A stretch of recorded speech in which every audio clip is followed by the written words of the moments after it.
एक समय की बात है। राजन नाम का एक लड़का अपनी जिंदगी से बहुत निराश था। उसकी निराशा का कारण यह था कि वह अब तक कुछ भी नहीं कर रहा था।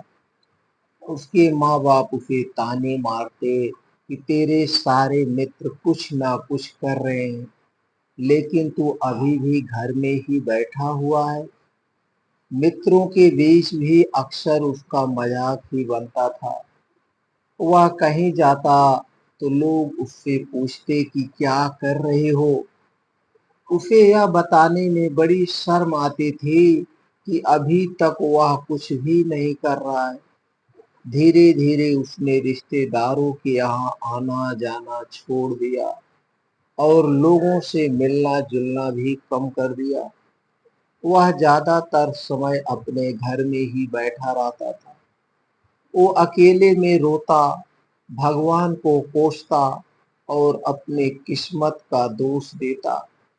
अब उसे अपनी जिंदगी बोझ लगने लगी थी। कभी कभी वह सोचता था कि जब वह कुछ करने के लायक ही नहीं है तो फिर उसके जिंदा रहने का भी क्या फायदा।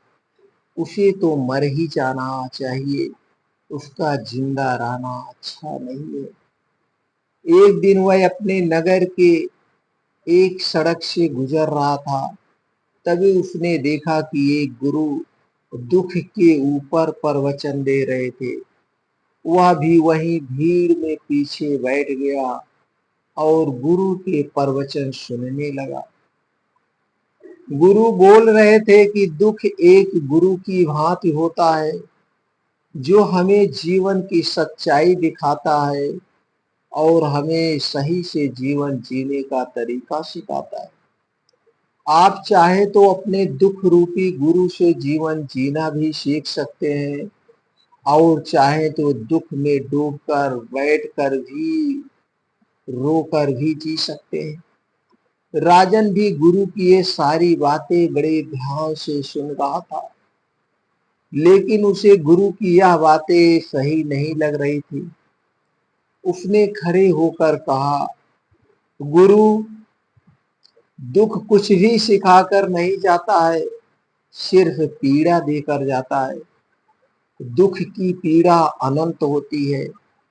ऐसा लगता है कि इसके बाद कुछ भी नहीं होने वाला है, कुछ भी नहीं मिलने वाला है। मृत्यु भी उसके सामने छोटी लगने लगती है। गुरु ने कहा, आखिर दुख है, आखिर दुख है तुम्हें। राजन ने अपना सारा दुख गुरु के समक्ष कह सुनाया और पूछा, क्या आपके पास मेरे इस दुख का कोई समाधान है। यह सुन गुरु मुस्कुराए और बोले, जिस दिन जिस दिन तुम्हारे जीवन में सच्चा दुख आए, उस दिन मेरे पास आ जाना। मैं तुम्हारे दुख का समाधान अवश्य करूंगा। इतना कहकर गुरु वहां से चले गए। राजन राजन ने सोचा, क्या मेरा दुख सच्चा नहीं है। क्या जिसमें से मैं गुजर रहा हूँ, जिस वक्त जिस समय से मैं गुजर रहा हूँ, वो छोटा है। कोई भी मेरे दुख को नहीं समझ सकता। जब मेरे माता पिता नहीं समझ पाए तो गुरु क्या समझेंगे। अपने दुखों से परेशान होकर राजन ने एक निर्णय लिया कि अब वह कुछ करके दिखाएगा, अपनी जिंदगी को बदल कर रख देगा। उसने एक छोटा सा व्यापार शुरू किया, लेकिन उसमें उसे सफलता नहीं मिल रही थी। पर उसके घर वाले खुश थे कि वह कुछ तो प्रयास कर रहा है। वह अपने व्यापार में जुटा रहा और उसे धीरे धीरे धीरे धीरे सफलता भी मिलने लगी। फिर उसने रफ्तार पकड़ ली और सिर्फ 3 साल के अंदर ही वह एक बड़ा व्यापारी बन गया। अब राजन के चारों तरफ ऐसे बहुत से लोग थे जो उसकी चिंता करते थे, उसे प्रसन्न करते थे उसके काम की प्रशंसा करते थे। अब उसके घर वाले भी उसकी प्रशंसा करते नहीं थकते थे। दिन प्रतिदिन उसके मित्रों की संख्या बढ़ती जा रही थी। अब वो अपनी जिंदगी से बहुत ही खुश था।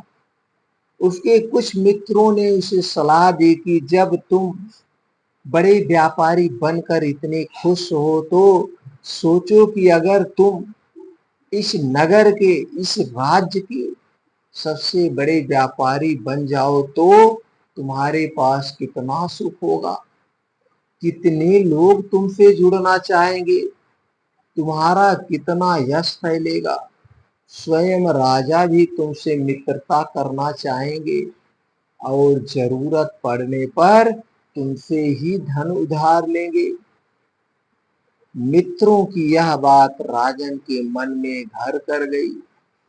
अब उसने और भी धन कमाने का प्रयास शुरू कर दिया, लेकिन उसे ये सब कुछ बहुत ही जल्दी चाहिए था। वह सब कुछ प्राप्त करने में अपना ज्यादा समय बर्बाद नहीं करना चाहता था। इसीलिए उसने ऐसे भी कई कार्य करने शुरू कर दिए जो उचित नहीं थे। उसने बड़ी मात्रा में अपने मित्रों से धन उधार लेना शुरू कर दिया। ज्यादा मुनाफा कमाने के लालच में अपने सामान में मिलावट करने लगा। उसने दूसरे व्यापारियों के खिलाफ षड्यंत्र भी रचे, उन्हें डराया धमकाया। जैसा जैसा उसके मित्र उससे कहते गए वही करता गया। वह इन तरीकों से ज्यादा धन तो कमा रहा था, लेकिन अब उसके जीवन में सुकून नहीं रह गया था। उसके मन की शांति गायब हो गई थी। उसे रातों में नींद नहीं आती थी। सुख साधन की सारी वस्तुएं होने के बावजूद भी उसे किसी में सुख नहीं मिल रहा था। एक दिन राजन अपनी बग्गी में सवार होकर कहीं जा रहा था। तभी रास्ते में उसे गुरु का आश्रम दिखा। वह रुक गया। वह गुरु के पास जाकर बोला, गुरुदेव, आपने कहा था कि जब तुम्हारे जीवन में सच्चा दुख आए तब मेरे पास आना। अब मैं बहुत दुखी हूँ। मेरे रातों की नींद गायब हो गई है। मुझे कहीं सुकून नहीं मिल रहा है। इस तरीके से राजन ने अपनी सारी समस्या गुरु के सामने कह सुनाई। गुरु ने कहा, जब तुम मुझसे पहली बार मिले थे तब भी तुम किसी दुख में थे। तुमने उस दुख से क्या सीखा? राजन ने कहा, मैंने सीखा कि सिर्फ सोचने और चिंता करने से कुछ नहीं होता। अपनी सोच को सच करने के लिए कर्म करना पड़ता है, और सिर्फ कर्म करने से भी कुछ नहीं होता। अपने कर्म को अंतिम पड़ाव तक ले जाना भी आवश्यक होता है। चाहे रास्ते में कितनी भी मुश्किलें आए, मन कितना भी निराश हो, कितना ही लगे कि अब आगे कुछ भी नहीं होने वाला है, तब भी यह मान कर चलो कि मैं जो भी कर रहा हूँ उसमें सफल अवश्य होऊंगा।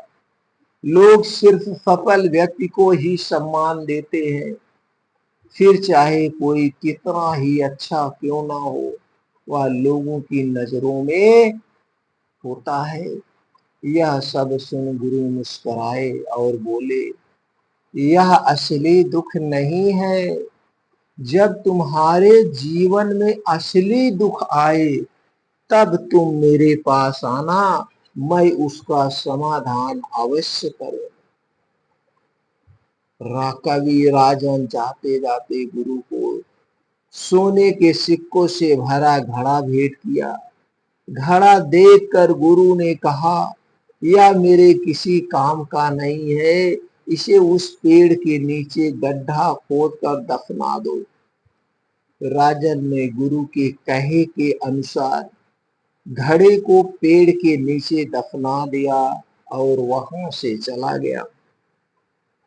कुछ दिनों तक तो व्यापार अच्छी तरक्की कर रहा था, लेकिन गलत व्यापार की वजह से धीरे धीरे धीरे उसे व्यापार में घाटा होने लगा। उसकी सारी धन संपदा धीरे धीरे खत्म होने लगी और एक दिन ऐसा आया जब उसके पास कुछ भी नहीं बचा और वह कर्जे से लद चुका था। लेकिन वह निश्चिंत था, क्योंकि उसने सारा कर्ज अपने मित्रों से ही लिया था। वह सोचता था कि उसके मित्र बुरे समय में उसका साथ देंगे, लेकिन ऐसा कुछ भी नहीं हुआ। बुरा समय आते ही मित्रों ने ही सबसे पहले अपना उधार मांगना शुरू किया और उधार वापस ना करने पर जान से मारने की धमकी भी दी। उसके शुभ चिंतक, उसे चाहने वाले सब उससे दूर हो गए। उसके वो मित्र जो उसके साथ मौज मस्ती किया करते थे, अब उससे दूर भागने लगे। उसके परिवार वाले उसे उसकी गलतियां और कमियां गिनाने लगे। उसकी सारी संपत्ति नीलाम हो गई और उसके पास कुछ भी नहीं बचा, सब कुछ खत्म हो गया। उसने अपने पिता से सहायता मांगी तो पिता ने कहा, मेरे पास एक थोड़ी सी ही संपत्ति है, अगर मैं यह भी तुम्हें दे दूंगा तो तुम्हारी माँ को कहाँ रखूंगा। यह संपत्ति हमारी आखिरी दौलत है, यह संपत्ति हमारी आखिरी सहारा है। राजन के भीतर बहुत गहरा दुख था। राजन के भीतर बहुत गहरा दुख था। राजन अंदर से टूट चुका था। उसके आसपास ऐसा कोई भी नहीं था उसके दुख को समझ सके, उसे संभाल सके। लोगों से मिले इस धोखे और विश्वासघात की वजह से वह अंदर तक टूट गया। उसे लगने लगा अब जीने का क्या मतलब, अब तो मृत्यु ही एकमात्र सहारा है। वो है आत्महत्या करना। वह एक भारी कदम उठाने जा ही रहा था कि तभी उसे याद आया, अरे गुरु जी ने तो कहा था जब तुम्हारे जीवन में असली दुख आए तब मेरे पास आ जाना। राजन गुरु के पास गया और अपना सारा दुख सुनाया। वहीं आंखों में आंसू भरकर बोला, मेरे इस दुख का समाधान कीजिए गुरुवर। गुरु ने कहा, जब तुम्हारे जीवन में असली दुख आए तब मेरे पास आना, मैं उसका समाधान अवश्य करूंगा। राजन ने कहा, क्या अभी जो मेरे जीवन में घट रहा है वो दुख असली नहीं है? आखिर असली दुख होता क्या है गुरुवर? गुरु ने कहा, सबसे पहले तुम ये बताओ कि तुमने अपने इस दुख से क्या सीखा है? राजन ने कहा, मैंने सीखा कि जो लोग हमारी सफलता, हमारी तरक्की की वजह से हमारे जीवन में आए थे, वो हमें धोखा अवश्य देंगे, क्योंकि वो बुरे समय में हमारे साथ खड़े नहीं होंगे। वह केवल अच्छे समय में हमारा फायदा उठाएंगे और बुरे समय में छोड़कर चले जाएंगे।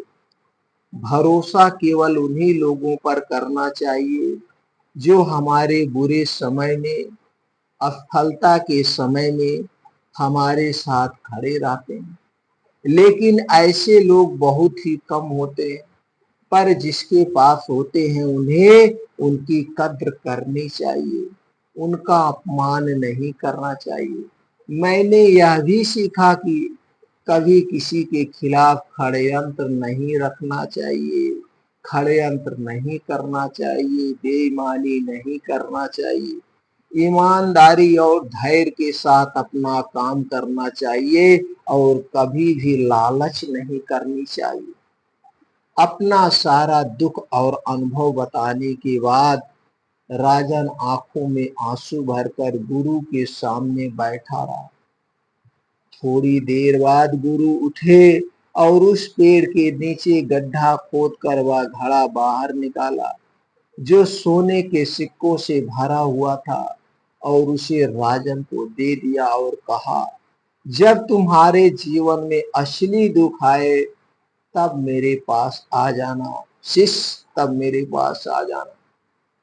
राजन ने गुरु को धन्यवाद दिया और उन्हें प्रणाम करके वहां से चला गया। उसने उस धन से एक छोटा सा व्यापार शुरू किया और अब वह एक छोटा व्यापारी बनकर भी बहुत खुश था। उसने बड़ी लगन और ईमानदारी से व्यापार किया। देखते ही देखते वह अपने नगर का फिर एक बड़ा व्यापारी बन गया। उसका जीवन खुशियों और सुविधाओं से भर गया। लेकिन कोई कितना भी अच्छा हो, कितना भी अच्छा काम करे, दान करे, पुण्य करे, लोगों की मदद करे, लेकिन जीवन में दुख तो आता ही है। तो राजन के जीवन में भी दुख आया। उसके माता पिता की मृत्यु के रूप में वो दोनों एक ही दिन मृत्यु को प्राप्त हो गए। राजन अपने माता पिता से बहुत प्रेम करता था, बहुत प्यार करता था, इसीलिए उसे उनकी मृत्यु से बहुत गहरा आघात हुआ। वह उन दोनों के पार्थिव शरीर को शमशान घाट ले गया, जहां उनकी अंतिम क्रिया की गई। वहां उसने अपने माता पिता के शरीर को जलते हुए देखा तो उसका मन बेचैन हो गया। उसके अंदर बहुत से प्रश्न उठने लगे हैं। घर वापस आया तो उसने अपने माता पिता के घर और संपत्ति को देखा, जिसके लिए उसके पिता हमेशा लड़ते रहते थे। आज वह लावारिस पड़ी है। आज उसकी देख रेख करने वाले, उसके लिए लड़ने वाले इस दुनिया से चले गए हैं। उसके पिता ने जो भी कमाया था, जो भी बनाया था, वो सब यहीं रह गया था। दिन पहले तक किसी से भी अपनी संपत्ति के लिए लड़ जाने वाले उसके पिताजी आज खुद इस दुनिया से अलविदा हो गए थे। उसका मन इसी तरह के अनेक विचारों के भंवर में फंसा हुआ था। उसे अंदर से अकेलापन और डर महसूस हो रहा था। उसे कुछ खालीपन सा महसूस हो रहा था। उसे लग रहा था कुछ तो है जिससे वो समझ नहीं पा रहा है। इसीलिए वह गुरु के पास गया। उसे देखते हुए गुरु ने कहा, क्या जीवन में कोई दुख है? राजन ने कहा, वैसे तो जीवन में कोई दुख नहीं है गुरुवर, सब सुख है, सब अच्छा चल रहा है।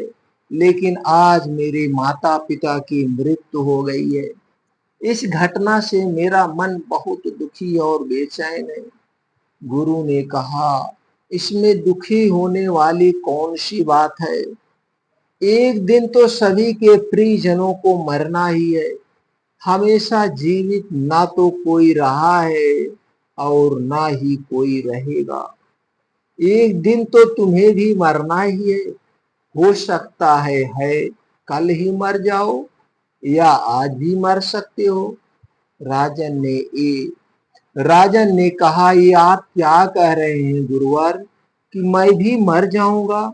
पर मैं तो अभी जवान हूं, अभी मेरी उम्र ही क्या है। गुरु ने कहा, इस भ्रम में तो सभी जी रहे हैं कि मृत्यु दूसरे को आती है, बूढ़ों को आती है। लेकिन बूढ़ों के सामने ही जवान मर जाते हैं, बच्चे मर जाते हैं। मृत्यु का किसी के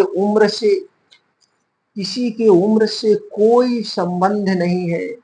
ये तो सबको अपना लेती है, ये तो सबको अपना बना लेती है। गुरु की यह बातें राजन के मन में घर कर गई और वह चुपचाप वहां से चला गया। लेकिन उसका मन बेचैन अब भी था। वह कुछ खालीपन सा महसूस कर रहा था। वह पूरे दिन अपने बारे में सोचता रहता था कि वह कौन है, इस दुनिया में क्यों आया है, क्या सिर्फ चीजों का उपयोग करना और मरना ही जीवन का लक्ष्य है? ऐसे ही बहुत से प्रश्न उसके मन में लगातार उठ रहे थे, लेकिन उसे अपने किसी भी प्रश्न का उत्तर नहीं मिल पा रहा था और उसका दुख दिन प्रतिदिन बढ़ता ही जा रहा था।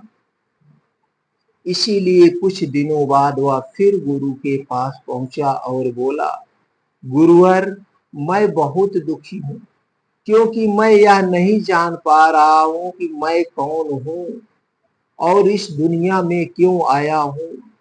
यह सुन गुरु मुस्कुराए और बोले, आज पहली बार तुम्हारे जीवन में सच्चा दुख पैदा हुआ है।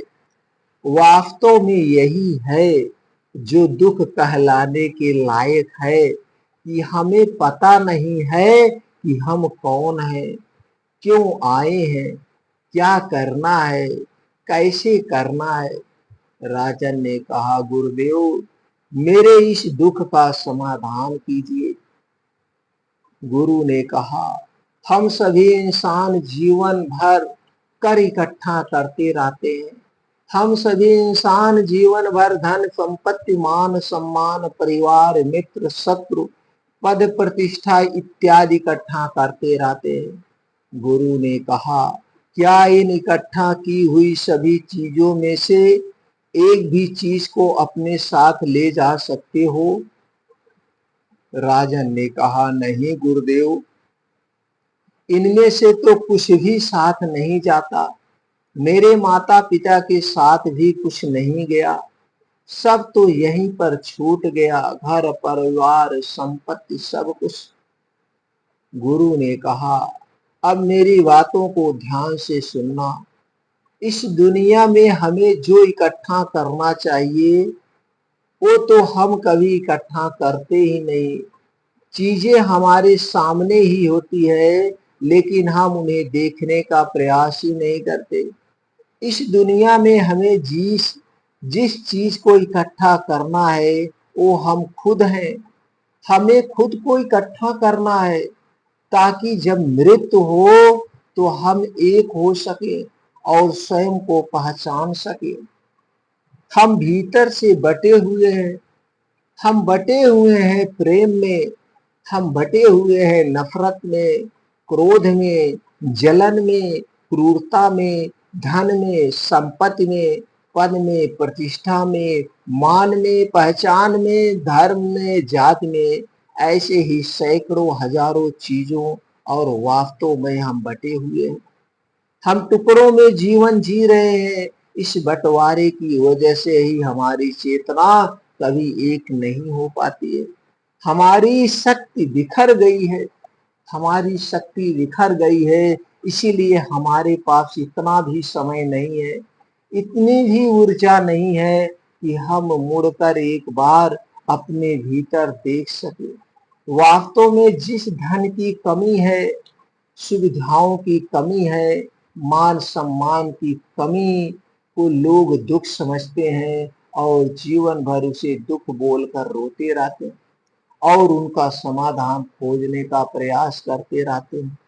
उन्हें उसका समाधान कभी मिलेगा ही नहीं, क्योंकि जिन्हें लोग दुख कहते हैं वो असली दुख है ही नहीं। वो तो सिर्फ इंसान की चाहत है, उसकी इच्छा है, जिसकी पूर्ति कभी नहीं की जा सकती है। इसीलिए यहाँ व्यक्ति को ऐसे दुखों का कभी समाधान मिला ही नहीं है।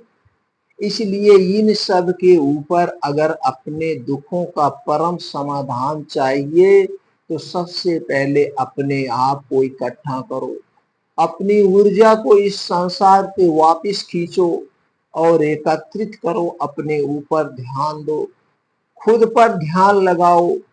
मृत्यु से पहले अपने आप को पहचान लो, ऐसे ही बिखरे हुए मत चले जाओ। राजन ने कहा, तो क्या गुरुदेव हमें ये संसार छोड़ देना चाहिए, अपनी सभी इच्छाओं को मार देना चाहिए, किसी से प्रेम नहीं करना चाहिए, धन संपत्ति नहीं इकट्ठे करनी चाहिए, मान सम्मान की आफा छोड़ देनी चाहिए। गुरु ने कहा, एक बिखरे हुए मनुष्य के अंदर से कामनाएं, इच्छाएं और वासनाएं ऐसी ही निकलती हैं जैसे पहाड़ से कोई पत्थर गिर रहा हो, जिस पर पहाड़ का कोई नियंत्रण नहीं है, सिवाय देखने, परेशान होने और कुछ होने के। इसी प्रकार एक बिखरे हुए मनुष्य की इच्छाएं अनियंत्रित और दुखदायी होती है। उसका अनियंत्रित मन कुछ भी इच्छाएं और कल्पनाएं करता रहता है और दुखी होता रहता है। लेकिन जब व्यक्ति एकत्रित हो जाता है तो वह जो भी करता है सब उसके नियंत्रण में रहता है। तभी इच्छाएं भी उसकी इच्छा से निकलती है। राजन ने कहा, गुरुदेव, आपने मेरे सच्चे दुख का समाधान कर दिया। आपका बहुत बहुत धन्यवाद। आपसे मैं खुद को एकत्रित करने का प्रयास करूंगा। गुरु ने कहा, मानव जीवन में बहुत ऊर्जा है, बहुत शक्ति है, पर यह बेकार के कामों में बाझकर रह गई है, चीजों में लगी रहती है। यह ऐसा ही है जैसे कि एक अत्यंत शक्तिशाली मशीन किसी बच्चे के हाथों में दे दी गई हो और वह बिना सोचे समझे, बिना किसी नियंत्रण और जानकारी के बस इसकी शक्ति को कहीं भी बर्बाद कर रहा हो। इसीलिए अपनी चेतना की शक्ति पर ध्यान दो और इसे एकत्रित करो। राजन को अपने प्रश्नों का उत्तर मिल चुका था। उसने गुरु को धन्यवाद किया और चुपचाप वहां से चला गया। दोस्तों, उम्मीद है कि आपको यह कहानी पसंद आई होगी। यदि आप ऐसे और महात्मा भगवान बुद्ध के विचार सुनना चाहते हैं, जानना चाहते हैं, तो दोस्तों हमसे जुड़ने के लिए चैनल को सब्सक्राइब कर लीजिए, बेल आइकॉन का बटन ऑन कर दीजिए, जिससे हर एक वीडियो की नोटिफिकेशन आपको मिलती रहे। और हमारे मित्रों, इस वीडियो को ज़्यादा से ज़्यादा लोगों तक शेयर करिए। सब लोग भगवान महात्मा बुद्ध के इस अनमोल विचार को अपनाएं, अपने जीवन के दुखों को दूर करें, अपने जीवन में खुशियां लाएं, अपने अंदर की बुराई को दूर करें, अपने अंदर की लालच को दूर करें, अपने जीवन को सफल बनाएं, जिससे समाज से हर एक बुराई, हर एक कुरीतियां दूर हो जाए। दोस्तों, भाई भाई से प्रेम करे, माता अपने बेटे से प्रेम करे और हर बेटा अपने माता पिता का सम्मान करे, जिससे समाज में एक अच्छे समाज का निर्माण हो सके। दोस्तों, उम्मीद करते हैं कि कहानी भगवान महात्मा बुद्ध की आपको अच्छी लगी होगी। फिर मिलते हैं अगले वीडियो में।